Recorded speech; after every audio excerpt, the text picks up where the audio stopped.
الحمدللہ وحدہ والصلاة والسلام علی من لا نبی بعد اما بعد فاعوذ باللہ من الشیطان الرجیم بسم اللہ الرحمن الرحیم قال اللہ تبارک و تعالی فی الکلام المجید والفرقان الحمید ان اللہ وملائکتہ یصلون علی النبی یا ایھا الذین آمنوا صلوا علیہ وسلموا تسلیما اللہم صل علی سیدنا ونبینا ومولانا محمد صلاۃ وسلام علیک یا سیدی یا رسول اللہ وعلا آلک و اصحابک یا خاتم النبیین۔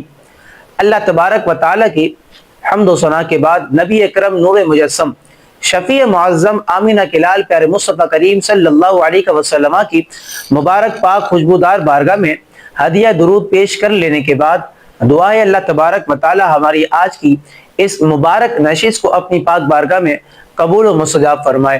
آپ کو یاد ہوگا کہ بحمداللہ تعالیٰ گزشتہ نشست میں آپ کے سامنے درس تراویح کی چھٹی نشست کے ساتھ جو ہے وہ حاضر ہونے کا شرف حاصل ہوا تھا، اور بحمداللہ تعالی سورہ انعام کی یہ سورہ انعام جو ہے جو کہ قرآن مجید فرقان حمید کی بہت ہی پیاری سورت مبارکہ ہے، اس پر آپ کے سامنے تفصیلی گفتگو کی تھی۔ اب ہم آج کے درس قرآن میں جو ہے سورہ اعراف کی طرف بڑھتے ہیں، چونکہ سورہ اعراف جو ہے حافظ صاحب بھی تراویح کے اندر جو ہے وہ تلاوت کر چکے ہیں۔ اب ہم اس کو سمجھتے ہیں، پہلے اس کے تعارف کی طرف چلتے ہیں تاکہ سورہ اعراف کا تعارف کیا ہے یہ ہمارے ذہن میں جو ہے وہ مستحضر رہے۔ یاد رکھیے گا، آپ کو معلوم بھی ہے اور بارہا جو ہے اس بات کو آپ کی بارگاہ میں عرض کرتا گیا ہوں کہ بعض صورتیں مدنی ہوتی ہیں اور بعض صورتیں جو ہے یہ مکی ہوا کرتی ہیں۔ تو اسی طرح سورہ اعراف کو دیکھیں تو سورہ اعراف بالاتفاق مکی ہے۔ امام رازی، علامہ قرطبی اور دیگر مفسرین اکرام نے اس بات کو لکھا، فرماتے ہیں کہ اس سورت مبارکہ کی 8 آیات کریمہ ایسی ہیں کہ جسے اللہ تبارک و تعالیٰ نے مدینہ منورہ میں نازل فرمایا، یعنی آیت نمبر 163 سے لے کر آیت نمبر 170 تک یہ آیت جتنی بھی ہیں، یعنی 8 آیتیں ہیں، یہ 8 آیتوں کو اللہ تبارک و تعالیٰ نے مدینہ منورہ میں جو ہے وہ نازل فرمایا، جبکہ پوری سورت مبارکہ کو اللہ رب العالمین جل وعلا نے جو کہ مکہ شریف میں نازل فرمایا۔ اسی طرح امام رازی علیہ الرحمہ آپ فرماتے ہیں کہ یہ سورہ اعراف کہ جس پر ہم آپ کے سامنے گفتگو کر رہے ہیں، فرماتے ہیں اس کے سورہ اعراف کو اللہ تبارک و تعالیٰ نے سورہ صاد کے بعد نازل فرمایا۔ اب حضرت جابر بن زید اور حضرت ابن عباس رضی اللہ تعالی عنہم ان کے نزدیک جو ہے اس سورت مبارکہ کا ترتیب نزول کے اعتبار سے کون سا جو ہے وہ نمبر بنتا ہے، تو پھر فرماتے ہیں حضرت جابر بن زید اور حضرت ابن عباس رضی اللہ تعالی عنہم اجمعین فرماتے ہیں کہ یہ سورت ترتیب نزول کے اعتبار سے 39ویں سورت کریمہ ہے، اور اس سورت مبارکہ میں کل 24 رکوع اور 206 آیت کریمہ جو کہ یہ موجود ہے۔ اب اس سورت مبارکہ کا نام اعراف رکھا گیا، اس کی وجہ کیا ہے؟ یہاں پر مفسرین اکرام نے اس بات کو لکھا، فرماتے ہیں کہ اعراف کا معنی ہے بلند جگہ، چونکہ اس سورت مبارکہ کی آیت نمبر 46 میں جنت اور دوزخ کے درمیان ایک جگہ اعراف کا ذکر ہے۔ اب فرماتے ہیں کہ یہ جگہ جو ہے نا اعراف، یہ بہت ہی بلند ہے، اسی مناسبت چونکہ ذکر ہے، اسی مناسبت سے اس سورت مبارکہ کا بھی نام جو ہے یہ اعراف رکھا گیا۔ اب اس کی فضیلت کیا ہے؟ بہت ہی پیاری فضیلت۔ حضرت ماں عائشہ صدیقہ طیبہ طاہرہ رضی اللہ تعالی عنہ آپ فرماتی ہیں کہ رسول کریم علیہ الصلوۃ والسلام نے ارشاد فرمایا کہ جس نے قرآن کی پہلی 7 بڑی سورتوں کو حفظ کر لیا اور ان کی تلاوت کرتا رہا تو اللہ تبارک و تعالی اس کے لیے جو ہے کثیر ثواب اس بندے کو مرحمت فرمائے گا۔ یعنی حضور فرماتے ہیں کہ جس نے ان 7 بڑی سورتوں کو حفظ کر لیا اور اس کی تلاوت کرتا رہا تو یہ حفظ کرنا، تلاوت کرنا ایسے شخص کے لیے کثیر ثواب کا باعث ہے۔ اب چونکہ 7 بڑی صورتوں کا ذکر جو ہے نبی رحمت صلی اللہ تعالی علیہ وسلم نے فرمایا، اب فرماتے ہیں کہ ان 7 بڑی صورتوں میں سے ایک سورت کریمہ ہے سورہ اعراف۔ کہ جب بندہ اس کو حفظ کر لیتا ہے اور اس کی تلاوت کرتا ہے تو اللہ تبارک و تعالیٰ اس کو بڑی برکتیں عطا فرماتا ہے، ثواب کا خزانہ اس کے دامن میں آ جایا کرتا ہے۔ اور پھر ایک معلوماتی بھی بات یاد رکھیں، یقیناً یہ معلومات میں اضافہ کرے گی۔ مفسرین اکرام ارشاد فرماتے ہیں، یاد رکھیں آپ کو بارہا یہ عرض کیا ہے کہ بعض صورتیں مکی ہوتی ہیں اور بعض صورتیں یہ مدنی ہوا کرتی ہیں۔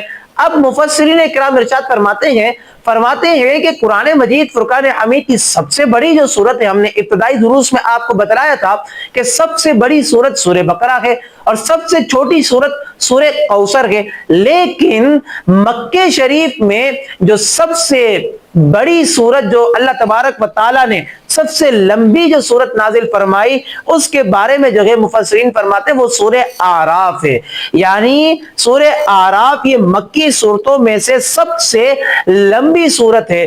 اللہ اکبر۔ تو یہ صورت مبارکہ کا مکمل تعارف کہ جو میں نے آپ کے سامنے پیش کر دیا۔ اب اس صورت مبارکہ کی آیت نمبر 46 کے تحت ہی گفتگو کرتے ہیں، یعنی یہ آیت وہی آیت کریمہ ہے کہ اسی آیت کریمہ میں جو ہے اعراف کی جگہ کا ذکر ہے اور سورت کا نام اسی مناسبت سے رکھا گیا۔ تو چلے اس پر ہم تفصیلی گفتگو کر کے آپ کے سامنے ساری باتوں کو وضاحت کے ساتھ پیش کرنے کی کوشش کرتے ہیں۔ آپ دعا کریں کہ اللہ تبارک و تعالی ہماری مدد فرمائے۔ رب العالمین جل وعلا اپنے مبارک کلام میں ارشاد فرماتا ہے کہ وَبَيْنَهُمَا حِجَابٌ وَعَلَى الْأَعْرَافِ رِجَالٌ يَعْرِفُونَ كُلًّا بِسِيمَاهُمْ وَنَادَوْا أَصْحَابَ الْجَنَّةِ أَنْ سَلَامٌ عَلَيْكُمْ لَمْ يَدْخُلُوهَا وَهُمْ يَطْمَعُونَ۔ رب العالمین جل وعلا فرماتے جنت اور دوزخ کے درمیان ایک پردہ ہے اور اعراف پر کچھ مرد ہوں گے، یہ جگہ کا ذکر ہو گیا، اعراف پر کچھ مرد ہوں گے جو سب کو ان کی پیشانیوں سے پہچانیں گے اور وہ جنتیوں کو پکاریں گے، ان سلام علیکم، پکاریں گے کہ تم پر سلام ہو، لم يدخلوها، کہتے ہیں کہ یہ اعراف والے خود جنت میں داخل نہ ہوئے ہوں گے، وَهُمْ يَطْمَعُونَ، اور وہ اس کی طمع رکھتے ہوں گے، خواہش رکھتے ہوں گے۔ تو آیت مبارکہ کا یہ ترجمہ جو ہے آپ کے سامنے میں نے جو ہے آسان الفاظوں کے ساتھ جو ہے وہ پیش کیا ہے۔ اب یہاں پر سوال یہ پیدا ہوتا ہے کہ اعراف کا معنی کیا ہے، مفہوم کیا ہے؟ تو علامہ راغب اصفہانی رحمت اللہ تعالی علیہ نے اس بات کو لکھا، فرماتے ہیں کہ اعراف جنت اور دوزخ کے درمیان ایک دیوار ہے کہ جو جنت اور دوزخ کے درمیان جو ہے یہ موجود ہے۔ اب یہاں پر قرآن مجید فرقان حمید پہ اللہ تبارک و تعالیٰ نے فرمایا نا کہ وَعَلَى الْأَعْرَافِ رِجَالٌ يَعْرِفُونَ كُلًّا بِسِيمَاهُمْ، کہ اعراف پر مرد ہوں گے۔ تو اصحاب اعراف کون لوگ ہوں گے؟ یہ تو مرد ہوں گے، اس بارے میں تو ہم سن چکے، لیکن مردوں میں سے بھی کون ہوں گے اس بارے میں جو ہے یہ مفسرین کا، علماء کا جو ہے اختلاف پایا جاتا ہے۔ میں آپ کے سامنے چند مشہور اور مضبوط اقوال جو ہیں وہ پیش کرتا ہوں۔ یہاں پر مفسرین اکرام میں سے ایک بہت بڑی جماعت، ساتھ ہی ساتھ حضرت ابن عباس رضی اللہ تعالیٰ عنہ سے روایت فرماتے ہیں کہ اصحاب اعراف یہ وہ لوگ ہوں گے جن کے گناہ اور نیکیاں برابر ہوں گے۔ دوسرا قول فرماتے ہیں کہ اصحاب اعراف علماء، صلحاء اور فقہاء جو ہے اصحاب اعراف میں سے ہے۔ تیسرا قول فرماتے ہیں کہ اصحاب اعراف میں سے شہداء ہیں کہ جو جہاد میں جو ہے وہ شریک جو ہے، جہاد میں جو ہے وہ شہید ہوئے مگر ان کے والدین ان سے ناراض تھے۔ تو یہ اصحاب اعراف میں جو ہے ایسے لوگوں کے متعلق، ایسے جو کہ مرد حضرات کے متعلق جو ہے مفسرین کرام نے لکھا، آپ کے سامنے تینوں اقوالوں کو پیش کر دیا۔ اب یہاں پر اس آیت کی اگر تفسیر کی جائے تو میں آپ کے سامنے خلاصتاً تفسیر اس کی یہ پیش کرتا ہوں۔ رب العالمین جل وعلا نے فرمایا نا کہ وَعَلَى الْأَعْرَافِ رِجَالٌ يَعْرِفُونَ كُلًّا بِسِيمَاهُمْ، کہ اعراف پر کچھ مرد ہوں گے کہ جو فرماتے ہیں کہ جو مردوں کو جو سب کو ان کی پیشانیوں سے پہچانیں گے۔ وَنَادَوْا أَصْحَابَ الْجَنَّةِ، اور کہتے ہیں کہ جنتیوں کو پکاریں گے، ان سلام علیکم، کہ تم پر سلام ہو، لم يدخلوها، وہ داخل نہ ہوئے ہوں گے، وهم يطمعون، اس حال میں کہ وہ طمع رکھتے ہوں گے۔ اب اس کو سمجھے، یہاں پر مفسرین اکرام ارشاد فرماتے ہیں کہ اصحاب اعراف اہل جنت سے کم درجے کے ہوں گے، تو یہ کہا جا سکتا ہے کہ اللہ تبارک و تعالیٰ ان کو اعراف پر بٹھائے گا اور وہ اللہ کے فضل و احسان سے امید رکھیں گے کہ اللہ تبارک و تعالیٰ ان کو اس مقام سے جنت میں منتقل کر دے گا۔ اور جب اصحاب اعراف دوزخ کو دیکھیں گے تو وہ اللہ تبارک و تعالیٰ سے گر گرا کر دعا کریں گے، اللہ تبارک و تعالیٰ کی بارگاہ میں گر گرا کر عرض کریں گے کہ اللہ ان کو دوزخ والوں میں سے نہ کر دے۔ تو اللہ کی بارگاہ میں جو ہے وہ عرض کریں گے۔ اب اس آیت کا مقصد کیا ہے کہ انسان کو چاہیے کہ اللہ تبارک و تعالیٰ سے ڈرے، انسان کو چاہیے کہ اللہ تبارک و تعالیٰ کو خوف جو ہے اپنے دل میں رکھے، متقی بنے، پرہیزگار بننے کے جو اسباب ہیں اس کو اختیار کرے۔ یقیناً جب بندہ پرہیزگار بننے کے اسباب کو اختیار کرتا ہے تو اللہ تبارک و تعالیٰ اس کو تقوی کے منازل بھی پھر عطا فرماتا ہے۔ تو بندے کو چاہیے کہ آباء و اجداد کی جو کہ اندھی تقلید نہ کرے، نیکیوں والے کام کرے، جنت میں جانے والے کام کرے، تو انشاءاللہ تبارک و تعالی اللہ تبارک و تعالی اس کو اپنے فضل سے جنت میں بھی جو ہے وہ داخلہ عطا فرمائے گا۔ تو آیت کے مختلف حصے تھے، ایک حصہ تو پیش کر دیا آپ کو مفسرین اکرام کے چند اقوال کے متعلق۔ اصحاب اعراف ایسے لوگ ہوں گے کہ جن کی جو کہ نیکیاں اور گناہ برابر۔ اب یہاں پر آیت کا جو دوسرا حصہ ہے نا، یاد رکھیں یہ عقیدہ اہل سنت کو بھی ظاہر کرتا ہے، اس کو ذرا سمجھنا ہے، اس کو ذرا غور سے آپ کو سننا ہے، سمجھنا ہے، دل میں بٹھانا ہے، تاکہ عقیدہ اہل سنت آپ کے دلوں میں رچ بس جائے۔ رب العالمین جل وعلا کا مبارک پاک کلام ارشاد فرماتا ہے وَنَادَوْا أَصْحَابَ الْجَنَّةِ أَنْ سَلَامٌ عَلَيْكُمْ، کہ وہ اصحاب اعراف جو ہے اہل جنت کو ندا کریں گے، کیا کہیں گے؟ ان سلام علیکم، کہ تم پر سلام ہو۔ تو اعراف والے جو ہے یہ جنتیوں کو پکاریں گے، جنتیوں کو ندا کریں گے۔ میرے دوست و بزرگوں، آپ جان چکے کہ اعراف یہ جگہ کہاں پر موجود، کہ جنت اور دوزخ کے درمیان ایک دیوار ہے۔ علامہ راغب اصفہانی علیہ رحمہ نے اس بات کو لکھا کہ وہاں پر یہ جگہ موجود۔ اب میرے دوست و بزرگوں اس کو آپ سمجھیں کہ جنت اور دوزخ کے درمیان لاکھوں میل کا فاصلہ ہے۔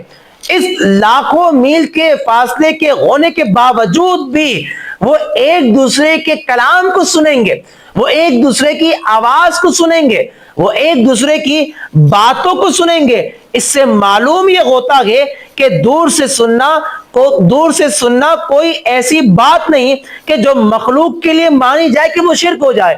اللہ اکبر۔ میرے دوست بزرگوں کو یاد رکھیں، جب اصحاب اعراف اہل جنت والوں کو ندا کریں گے تو اہل جنت والے سنیں گے۔ جب اہل جنت والے اصحاب اعراف کی آواز کو سن سکتے ہیں تو ہمارے نبی ہماری آواز کو کیوں نہیں سنتے، کہ جن کے لیے تو جنت اللہ تعالیٰ نے بنائی ہے، جن کے صدقے سے اللہ تبارک و تعالیٰ نے جنت کو تخلیق فرمایا، تو یقیناً بندہ یہاں سے پکارے تو اللہ کے نبی سنا کرتے ہیں۔ دیکھیں جنت اور دوزخ کے درمیان لاکھوں میل کا فاصلہ، اس فاصلے کے باوجود بھی آواز کو سن لیتے ہیں، تو معلوم یہ چلتا ہے کہ میرے دوست بزرگوں دور سے سننے میں کوئی شرک نہیں ہوتا، دور سے سننے میں کوئی بدعت نہیں ہوتی۔ اگر اللہ تبارک و تعالی اگر سننے کی طاقت دیتا ہے تو میرے دوست بزرگوں گار میں سے بھی امتی پکار لے تو اللہ کے نبی گار میں موجود امتی کی ندا کو بھی سن لیا کرتے ہیں۔ گار میں موجود امتی جو موجود ہے، کہ جو ندا کر رہا ہے، اس کی بھی آواز کو جو ہے وہ سن لیا کرتے ہیں۔ اللہ اکبر۔ اب یہاں پر یہ بات کہی جائے، اگر یہ بات کہی جائے کہ یہ معاملہ اصحاب اعراف کا تو آخرت میں ہوگا، دنیا میں ایسا نہیں، تو میرے دوست بزرگوں یاد رکھیے گا کہ شرک کی حقیقت دنیا اور آخرت کے اعتبار سے مختلف نہیں ہو سکتی۔ یعنی یہ نہیں ہو سکتا کہ دنیا میں جو کام شرک ہو اور آخرت میں نہ ہو۔ اللہ اکبر۔ تو یہ کام نہیں ہو سکتا، جو کام دنیا میں شرک ہے وہی آخرت میں بھی ہوگا۔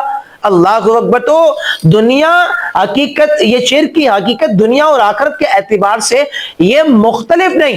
جب اصحاب اعراف جو ہے جنتیوں کو، اہل جنت کو دور سے ندا کریں گے تو اس وقت بھی شرک نہیں. تو لہذا بندہ مومن اس دنیا میں رہ کر اپنے گھر سے بھی اللہ کے نیک بندوں کو، ولیوں کو، نبی کو پکارتا ہے، تو اس میں بھی تو پھر کوئی شرک نہیں ہے نا. اور یہ عقیدہ اہل سنت آپ کے سامنے جو کہ قرآن کے ذریعے سے پیش کر دیا.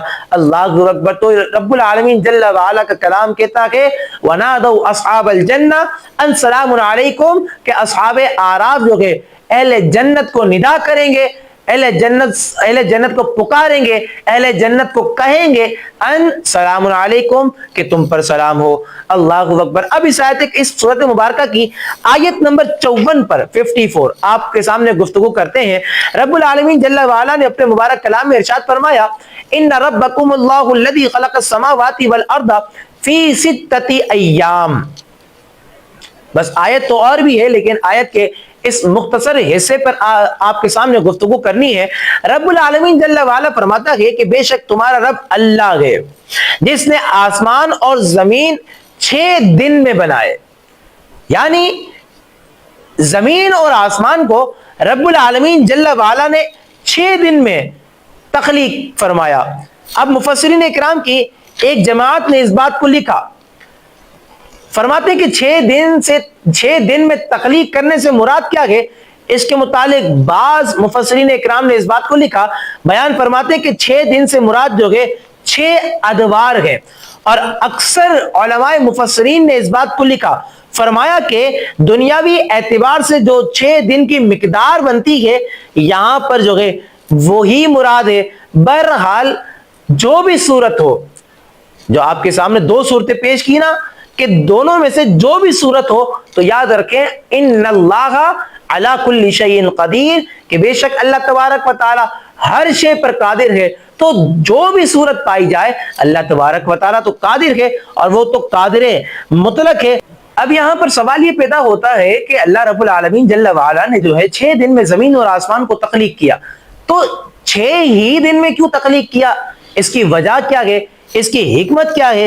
تو مفسرین اکرام ارشاد فرماتے ہیں یہاں پر دیکھیں ذرا، کہ جو لوگ کہتے ہیں نا کہ یہ کائنات ایک اتفاقی حادثے میں بن گئی، ایک اتفاقی حادثہ ہوا جس کی وجہ سے یہ ساری چیزیں ماضی سے وجود میں آ گئی، تو میرے دوست و بزرگوں یاد رکھیں ایسا کہنا غلط ہے، اور یہ غلط نظریہ ہے، یہ غلط پوائنٹ آف ویو ہے. حقیقت کیا ہے؟ قرآن کہتا ہے ان ربکم اللہ الذی خلق السماوات والارض فی 6 ایام، کہ بے شک تمہارا رب اللہ ہے جس نے آسمان اور زمین 6 دن میں بنائے. یاد رکھیں میں نے پہلے ہی آپ سے کہا کہ ان اللہ علی کل شیء قدیر، کہ بے شک اللہ تبارک و تعالیٰ تو ہر شے پر قادر ہے. رب العالمین جل وعلا تو ہر شے پر قادر ہے نا، تو 6 دن میں کیا حکمت ہے؟ تو پھر مفسرین اکرام ارشاد فرماتے کہ جب اللہ تبارک و تعالیٰ ہر شے پر قادر ہے، تو اگر اللہ تبارک و تعالیٰ چاہتا تو ایک لمحے میں یا ایک لمحے سے بھی کم وقت میں زمین اور آسمان کی تخلیق فرما دیتا. اللہ اکبر. لیکن یہ 6 دن میں رب العالمین جل وعلا نے تخلیق فرمائی، اس کی حکمت اور وجہ کیا ہے؟ مفسرین اکرام فرماتے ہیں اس کی حکمت اور وجہ یہ ہے کہ یہ آیت مبارکہ میں، اس آیت مبارکہ میں جو ہے بندوں کی تعلیم ہے، یعنی کہ بندوں کو اس بات کی تعلیم دی جا رہی ہے کہ اے بندو اپنے کام میں جلد بازی مت کرو، بلکہ آہستگی کے ساتھ، شائستگی کے ساتھ جو ہے اپنے سارے معاملات کو جو ہے وہ سر انجام دو. یقیناً جلد بازی کرنا جو ہے یہ درست عمل نہیں ہے. حضور کریم علیہ الصلوۃ والسلام نے ارشاد فرمایا، ترمذی شریف کی حدیث مبارکہ ہے، فرمایا کام میں جلد بازی نہ کرنا، یہ اللہ تبارک و تعالیٰ کی طرف سے ہے، اور کام میں جلد بازی کرنا یہ شیطان کی طرف سے ہے.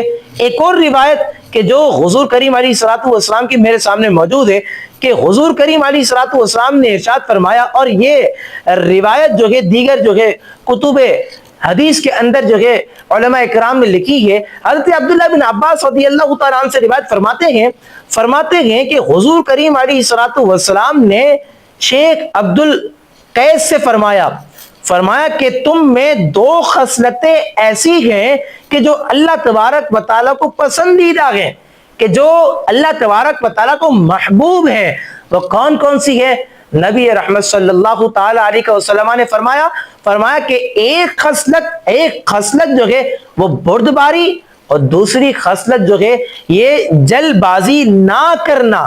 یہ دونوں خصلتیں ایسی ہیں کہ جو اللہ تبارک و تعالیٰ کو محبوب ہوا کرتی ہیں، تو اپنے اندر تحمل مزاجی کو پیدا کریں، ہر اچھے کام کو شائستگی سے آپ کرنے والے بنیں، آپ جو ہے آہستگی کے ساتھ جو ہے وہ آپ ہر کام کو سر انجام دینے والے بنیں۔ جلد بازی کا کام یہ شیطان کا ہوتا ہے، جبکہ کاموں میں جلد بازی نہ کرنا یہ اللہ تبارک و تعالیٰ کی طرف سے ہوتا ہے۔ لہٰذا ہر کام میں جب اللہ تبارک و تعالیٰ کی حکمت پوشیدہ ہے، ہر فعل میں اللہ تبارک و تعالیٰ کی حکمت پوشیدہ ہے، اور جب حکمت ہمارے سامنے کھل کر کے آتی ہے تو پھر آپ کا اور میرا یہ فرض بنتا ہے، آپ پر اور مجھ پر لازم یہ ہے کہ ہم جو ہے اس اسرار و رموز جو ہمارے سامنے پوشیدہ تھے تو جب کھل کر آگے تو پھر اس پر ہم جو ہے عمل کریں، اور ساری باتوں کو اچھے انداز میں جو ہے ہم اپنے دل و دماغ میں بٹھائیں۔ اب آج کی اس نشست سے بالکل آخری آیت کریمہ آپ کے سامنے جو لے کر کے حاضر ہوا ہوں وہ آپ کے سامنے پیش کرتے ہیں۔ رب العالمین جل وعلا نے اپنے مبارک پاک کلام میں ارشاد فرمایا کہ وَلِلَّهِ الْأَسْمَاءُ الْحُسْنَى فَادْعُوهُ بِهَا۔ رب العالمین جل وعلا نے ارشاد فرمایا کہ اللہ تبارک و تعالیٰ کے لیے ہی ہیں تمام کے تمام اچھے نام۔ فَادْعُوهُ بِهَا، تو ان تمام ناموں کے ساتھ جو ہے رب العالمین جل وعلا کو پکارا کرو۔ ان تمام خوبصورت ناموں کے ساتھ جو ہے اللہ تبارک و تعالیٰ کو پکارنے کا حکم جو ہے رب العالمین جل وعلا نے جو ہے خود کلام مجید فرقان حمید کی سورہ اعراف کی آیت نمبر 180 میں جو ہے وہ ارشاد فرمایا ہے۔ اب یہاں پر اس آیت مبارکہ کا شان نزول کیا ہے کہ وَلِلَّهِ الْأَسْمَاءُ الْحُسْنَى فَادْعُوهُ بِهَا، کہ اللہ تبارک و تعالیٰ کے لیے ہی ہے تمام اچھے نام، تو ان ناموں کے ساتھ جو ہے اللہ کو پکارو۔ اللہ اکبر۔ یاد رکھیں شان نزول کے متعلق مفسرین اکرام نے گفتگو کرتے ہوئے اس بات کو لکھا، اور یہ بات علامہ خازن علیہ رحمہ نے لکھی۔ آپ فرماتے ہیں کہ ابو جہل نے آقا کریم علیہ الصلوۃ والسلام اور ہمارے نبی کریم علیہ الصلوۃ والسلام کے اصحاب کا دعویٰ دیکھا کہ ہمارے نبی کا اور صحابہ اکرام کا دعویٰ یہ تھا، اور یہ ہے، اور ہمارا بھی دعویٰ یہ ہے کہ ہم اللہ تبارک و تعالیٰ کو ایک مانتے ہیں، وہ واحد، قل هو اللہ احد، کہ اللہ تبارک و تعالیٰ جو ہے واحد ہے، وہ اکیلا ہے، اور وہی ہی عبادت کا مستحق ہے۔ جب ابو جہل نے اس دعوے کو دیکھا کہ وہ ایک پروردگار کی عبادت کرتے ہیں، پھر وہ اللہ اور رحمان دو کو کیوں پکارتے ہیں؟ اللہ اکبر۔ جب ابو جہل نے دعوے کو دیکھ لینے کے بعد یہ کہا نا، تو اس موقع پر رب العالمین جل وعلا نے فرمایا وَلِلَّهِ الْأَسْمَاءُ الْحُسْنَى فَادْعُوهُ بِهَا، کہ تمام کے تمام اچھے نام یہ اللہ تبارک و تعالیٰ کے لیے ہیں، تو ان ناموں کے ساتھ رب العالمین جل وعلا کو پکارو۔ تو اسماء حسنہ، تمام اچھے نام جو ہیں یہ رب العالمین جل وعلا کے ہیں۔ یہاں پر جو ہے وہ حدیث مبارکہ موجود ہے کہ جو حدیث مبارکہ بخاری شریف میں بھی امام بخاری علیہ رحمہ نے جو ہے وہ درج کی ہے۔ حدیث مبارکہ کون سی؟ حضرت ابو ہریرہ رضی اللہ تعالیٰ عنہ سے روایت کہ نبی کریم علیہ الصلوۃ والسلام نے ارشاد فرمایا کہ بے شک اللہ تبارک و تعالیٰ کے 99 نام ہیں، 99، یعنی ایک کم 100۔ حضور فرماتے جس نے ان ناموں کو یاد کر لیا اللہ تبارک و تعالیٰ اسے جنت میں داخل عطا فرما دے گا، اللہ تبارک و تعالیٰ پھر اس کو جنت میں داخل کرے گا۔ اللہ اکبر۔ اب اس حدیث مبارکہ کی شرح میں علامہ نووی علیہ رحمہ نے اس بات کو لکھا۔ آپ فرماتے ہیں کہ علماء کا اس بات پر اتفاق ہے کہ اللہ تبارک و تعالیٰ کے نام یعنی اسماء حسنہ جو ہے یہ 99 میں جو ہے یہ منحصر نہیں ہے، یعنی کہ صرف اور صرف اللہ کے 99 ہی نام نہیں بلکہ 99 سے بھی زیادہ رب العالمین جل وعلا کے نام موجود۔ اللہ اکبر۔ لیکن حدیث میں 99 کا ذکر ہے تو علامہ نووی علیہ رحمہ فرماتے ہیں حدیث کا مقصود صرف یہ ہے کہ بندہ جب اتنے ناموں کو یاد کر لیتا ہے اللہ تعالیٰ جنت میں داخلہ عطا فرما دیتا ہے. تو حدیث کا مقصد یہ ہے. ایک اور روایت میرے سامنے موجود ہے کہ جو روایت جامع صغیر کی ہے. روایت یہ کہ اللہ تبارک و تعالیٰ کے 99 نام ہیں جس نے ان ناموں کے ذریعے سے فرمانا کہ فدعوہ بہا، ان کے ذریعے سے اسے پکارو.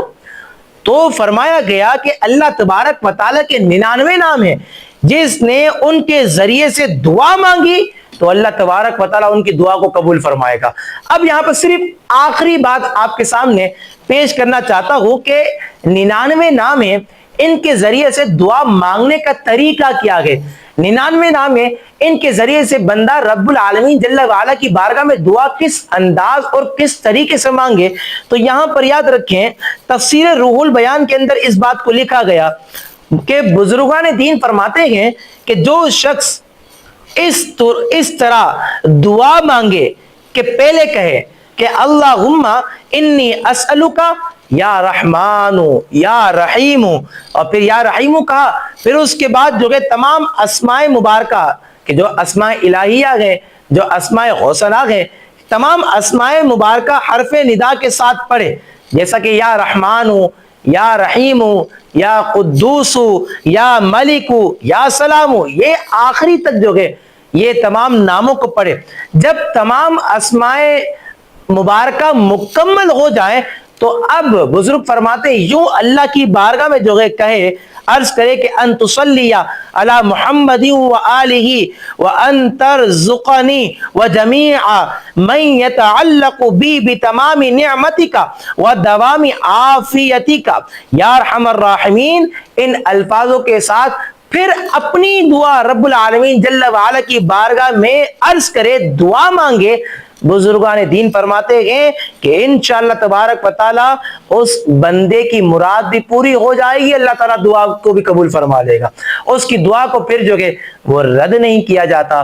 تو پھر یہ طریقہ بزرگان دین اور خاص کر تفسیر روح البیان کے اندر یہ طریقہ مبارکہ جو کہ یہ لکھا گیا ہے کہ اسماء حسنہ کے ذریعے سے، اسماء الہیہ کے ذریعے سے، اس طریقے کے ساتھ جو ہے جب بندہ اللہ کی بارگاہ میں دعا کرتا ہے نا تو میرے دوست و بزرگوں اللہ تبارک و تعالیٰ پھر ایسے بندے کی دعاؤں کو بھی قبول فرماتا ہے. اسی پر آج کی نشست کا اختتام کرتے ہیں ساتھ اس پیغام کے کہ آپ تمام جو ہے یہ مبارک ایام جاری و ساری ہیں، خوب اللہ کی بارگاہ میں دعا کریں، خوب اللہ کو راضی کرنے کی کوشش کریں، ان اسماء حسنہ کا، اسماء الہیہ کا ورد کریں. یقیناً بڑی برکتیں، بڑا خیر جو ہے اللہ رب العالمین جل وعلا آپ کو نصیب فرمائے گا. اللہ تعالیٰ آپ کا و میرا حامی و ناصر ہو. وآخر دعوانا ان الحمد للہ رب العالمین.